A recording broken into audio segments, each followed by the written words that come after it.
The equipment showed up professionally packaged. Everything was tied down properly. We had everything ready for them, so we were able to hit the ground running. The installation went very quick. To have everything up and running within 7 days to start commissioning and to do final adjustments was very impressive. And then for the 310, we were able to get that machine installed and doing test cuts within 4 days. We were already starting to run some production through commissioning, which was excellent. There was not major adjustments that had to be made. It was just fine tuning to where we are in the world because the machinery came from Holland.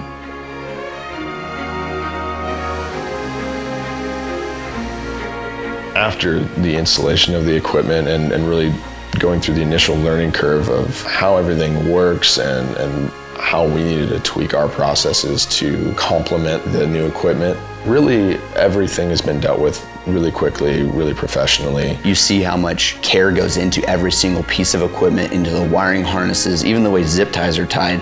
Everything is professional. You open up an electrical cabinet and it is top-notch. It looks absolutely beautiful. Whether it's talking to your salesmen or your engineers, everybody has the common goal of creating a relationship and nurturing that relationship.